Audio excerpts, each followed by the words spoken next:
하나님의 말씀은 사사기에서 보겠습니다. 사사기 우리 9장 16절에서부터 25절입니다.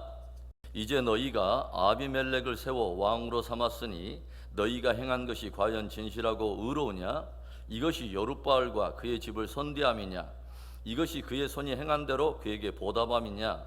우리 아버지가 전에 죽음을 무릅쓰고 너희를 위하여 싸워 미디안의 손에서 너희를 건져냈거늘 너희가 오늘 일어나 우리 아버지의 집을 쳐서 그의 아들 70명을 한 바위 위에서 죽이고 그의 여종의 아들 아비멜렉이 너희 형제가 된다고 그를 세워 세겜 사람들 위에 왕으로 삼았도다.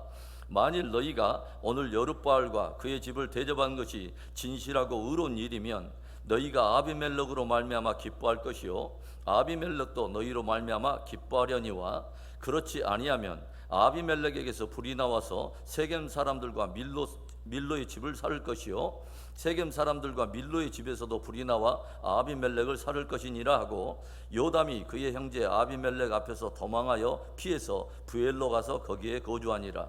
아비멜렉이 이스라엘을 다스린 지 3년에 하나님이 아비멜렉과 세겜 사람들 사이에 악한 영을 보내시매 세겜 사람들이 아비멜렉을 배반하였으니 이는 여룻바알의 아들 70명에게 저지른 포악한 일을 갚되 그들을 죽여 피 흘린 죄를 그들의 형제 아비멜렉과 아비멜렉의 손을 도와 그의 형제들을 죽이게 한 세겜 사람들에게로 돌아가게 하심이라.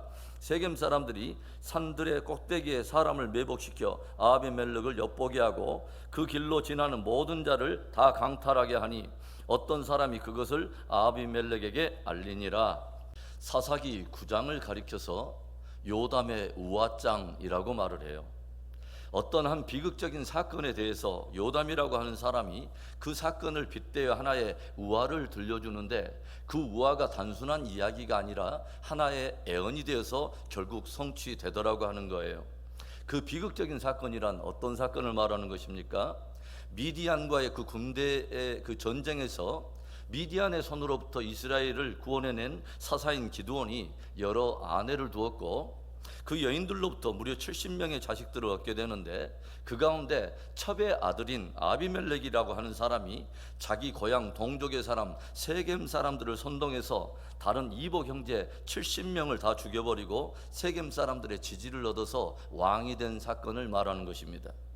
아비멜렉은 자기 고향 세겜 사람들에게 당신들 위에 기드온의 70명의 아들들이 다 왕이 되어서 너희들을 다스리는 것이 좋으냐 아니면 너희의 동족인 내가 왕이 돼서 너희를 다스리는 것이 좋으냐 선동하게 되고 이에 세겜 사람들은 아비멜렉을 왕으로 세움으로 인해서 자기들이 얻게 될 이득과 실리를 생각하면서 그가 왕이 되는데 동조하게 된 것입니다. 그런데 이때 기드온의 막내 아들인 요담이 그 위기 속에서 겨우 생명을 건진 후에 그리심산에 올라가서 세겜 사람들을 향해 하나의 우화를 들려준 것입니다. 그것은 곧 나무들이 왕을 뽑는 이야기였습니다. 하루는 나무들이 자기들의 왕을 뽑으려고 감람나무를 찾아가서 야 감람나무야 네가 우리들 위에 왕이 되라 라고 말을 했더니 감람나무가 어떻게 반응했을까요? 9장 9절의 말씀에 감람나무가 그들에게 이르되 내게 있는 나의 기름은 하나님과 사람을 영화롭게 하나니 내가 어찌 그것을 버리고 가서 나무들 위에 우쭐대리려 한지라. 왕이 되어달라고 하는 나무들의 요청에 감람나무가 무엇을 말하냐면 야 내게서 나는 감람 기름은 성소에 기름을 밝혀서 하나님을 영화롭게 하고 그 기름은 또 아픈 자들에게 그 환부에 발라져서 사람들을 치유하는 기쁨이 있는데 내가 어찌 하나님과 사람을 기쁘게 하는 이 기쁨을 버려두고 너희 위에 왕이 된답시고 너희들 위해서 깝죽대며 내가 우쭐댄다는 말이냐. 나는 너희들의 왕이 되는 그 기쁨보다 하나님과 사람을 기쁘게 하는 그 기쁨이 내 안에 크다라고 말한 것입니다. 그래서 감람나무는 왕이 되는 것을 거절을 해요. 그러자 나무들이 그렇게 해서 포도나무도 찾아가 보고 무화과나무도 찾아가 보는데 저들 역시 하나님과 사람을 기쁘게 하는 그 기쁨을 이유로 해서 왕이 되는 것을 거절합니다. 그러자 이번에 이 나무들이 이번에는 가시나무를 찾아가요. 그러자 가시나무의 반응은 조금 달랐습니다. 사사기 9장 15절에 가시나무가 나무들에게 이르되 만일 너희가 참으로 내게 기름을 부어 너희 위에 왕으로 삼겠거든 와서 내 그늘에 피하라. 그리하지 아니하면 불이 가시나무에서 나와서 레바논의 백향목을 살을 것이니라 하였느니라. 나무들이 가시나무에 찾아가서 야 가시나무야, 네가 이제 우리의 왕이 좀 되라 라고 했더니 가시나무가 들려주는 말이 야 너희가 참 보는 눈이 있구나. 나 말고 누가 왕이 되겠어. 그런데 있지, 만일 너희가 나를 왕으로 삼으려 한다면 내 그늘 아래에 와서 피해라. 만일 그러지 않으면 가시나무에서 불이 나와서 모든 나무들을 사르게 될 거야 라고 겁박을 한 것입니다. 여러분, 가시나무에는 그늘이 없습니다. 그런데 가시나무는 자기의 그늘 아래 와서 피하라고 과장해서 말하는가 하면 나의 그늘로 들어오지 않으면 모든 나무들을 사르게 될 거야 라고 겁박하고 있다고 하는 거죠. 그런데 다른 나무들이 이 말에 동조해서 결국은 가시나무로 왕을 뽑고 말았습니다. 나무들이 왕을 뽑는 이 이야기를 하나의 우화로 들려준 다음에 이제 그 우화의 본 의미를 풀어서 들려준 것이 오늘의 내용입니다. 오늘 이 요담의 우화를 통해서 다루고 있는 주제가 무엇입니까? 첫째로는 불의한 자들의 일시적인 형통입니다. 오늘 요담이 우화를 통해서 세겜 족속을 질타하면서 꾸짖고 있는 이야기가 무엇입니까? 너희가 기드온의 그 첩의 아들인 아비멜렉이 한 고향 동족의 사람이라고 해서 너희 세겜 사람들 충동질해서 자기들의 자기를 왕 삼아 달라고 한다고 해서 너희 또한 엉뚱한 탐욕에 눈이 어두워서 무지함으로 인해서 그에게 힘을 실어주고 그를 지지해서 기드온의 일가를 모두 다 쳐버리고 자식들을 죽여버리는 이 악한 일에 동조한 것이 과연 진실한 것이냐? 정말 이것이 옳은 일이냐? 과연 이것이 하나님과 너희들의 구원을 위해서 지금까지 생명을 다해서 싸워왔던 기드온의 가문에 대해서 너희가 보답하는 일인 것이냐? 라고 통탄해하며 분을 쏟아낸 것입니다. 요담은 아비멜렉과 또 세겜 족속들의 이 동맹과 연합이 과연 진실한 것이냐, 의로운 것이냐라고 묻고 있는 것이죠. 너희가 하나 되어서 행한 이 연합, 이 결탁이 정말 하나님과 사람 앞에 보기에 옳은 것이냐? 너희가 함께 이런 악을 행함으로 인해서 너희 안에 있는 진실하지 못함과 악을 결국은 드러낸 것이 아니냐라고 꾸짖고 있다고 하는 거죠. 아비멜렉 안에 왕이 되려고 하는 이 악한 욕망과 아비멜렉이 왕이 되면 자신들이 얻게 될 이득과 이익을 생각하면서 기꺼이 악을 행하는 일에 동조했던 이들의 이 절묘한 결탁, 이 절묘한 연합, 저들은 진실함과 또 의로움이 기초가 되지 않는 이 연합이 얼마나 위험한 것인가를 알지 못하고 다만 일시적으로 그 일의 형통함을 보면서 기뻐했습니다. 믿는 우리들이 신앙생활하면서 종종 낙심하면서 실망하는 그런 때가 어느 때입니까? 악인들이 형통하고 불의한 자들이 득세할 때 우리들의 마음에 실망이 되고 때때로는 좌절이 찾아오지 않습니까? 시편 37편에는 그런 불의함으로 인해서 마음 아파하고 그런 악한 상황으로 인해서 자칫 믿음이 흔들리려고 하는 우리들에게 이런 의미 있는 말을 들려줍니다. 시편 37편 1절부터 3절의 말씀.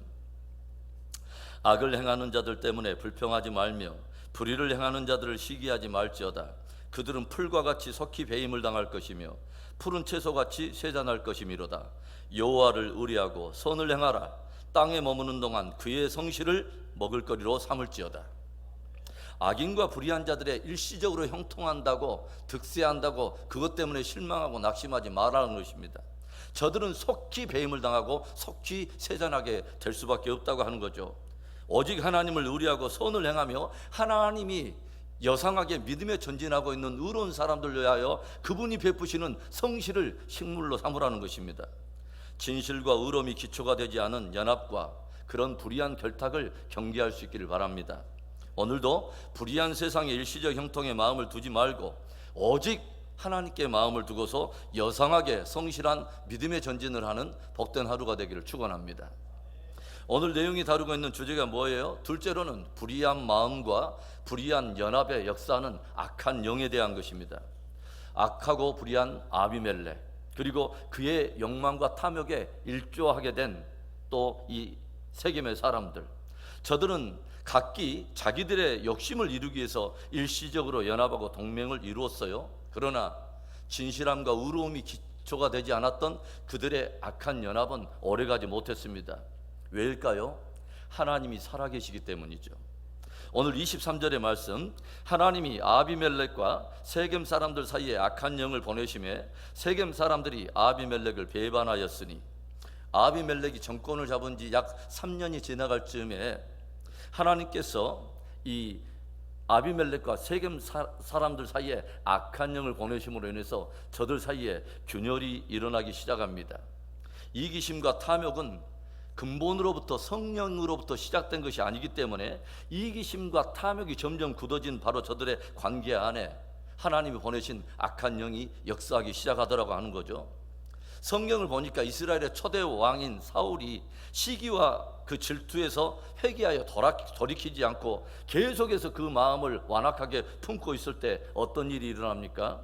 사무엘상 16장 14절의 말씀에 여호와의 영이 사울에게서 떠나고 여호와께서 부리시는 악령이 그를 번뇌하게 한지라. 행여 불의하고 죄악된 마음으로 인해서 마음이 굳어지고 그로 인해서 강팍해지지 않도록 경계할 수 있기를 바랍니다. 늘 말씀을 통해서 진실로 경고를 받아 회개함으로 겸손히 은혜와 성령 가운데 행하는 복된 저와 여러분의 믿음이 되기를 축원합니다. 오늘 내용이 다루고 있는 마지막 주제 세 번째, 불의한 자들을 심판하시는 하나님의 공의입니다. 왜 하나님께서는 아비멜렉과 세겜 사람들 사이에 악한 영을 보내시고 저들로 하여금 서로를 배반하게 하였을까요? 24절의 말씀, 이는 여룻바알의 아들 70명에게 저지른 포악한 일을 갚되 그들을 죽여 피 흘린 죄를 그들의 형제 아비멜렉과 아비멜렉의 손을 도와 그의 형제들을 죽이게 한 세겜 사람들에게로 돌아가게 하심이라. 아비멜렉과 세겜 사람들은 자기들의 동맹과 연합이 영원할 것처럼 함께 결속을 했지만 저들의 종말은 서로를 향한 배반과 증오와 살육으로 결국 마무리되게 되죠. 아마도 세겜 사람들로 인해서 왕권을 잡게 된 아비멜렉이 이 세겜 사람들에게 약속했던 것을 아마 이행하지 않음으로 인해서 이에 실리를 얻지 못하게 된 세겜 사람들이 아비멜렉을 배반하지 않았나 하는 그런 생각을 해봐요. 한자 성어 가운데 여러분 토사구팽이라고 하는 단어 들어보셨어요? 토끼를 사냥하다가 마침내 이 사냥꾼이 토끼를 잡게 되면 이 사냥하는 일에 최선을 다해서 충성을 다했던 그 개를 삶아버린다는 그런 이야기입니다. 잠깐 달면 삼키고 이제 단맛 다 빠지니까 버린다는 거죠. 이것이 아비멜렉과 세겜 사람들의 불의한 연합의 기초와도 같은 그런 사상이었습니다. 하나님은 공의의 하나님이십니다. 하나님은 의로운 이들의 핏값을 물으시고 불의한 아비멜렉과 세겜 사람들에게 공의의 심판을 집행하십니다. 사랑하는 성도 여러분, 오늘도 우리의 마음에 또 우리의 모든 관계 안에 진실과 의로움이 기초가 될 수 있기를 바랍니다. 오늘도 살아계신 그 하나님 앞에 겸손하게 살아가는 복된 하루 되기를 주님의 이름으로 축원합니다.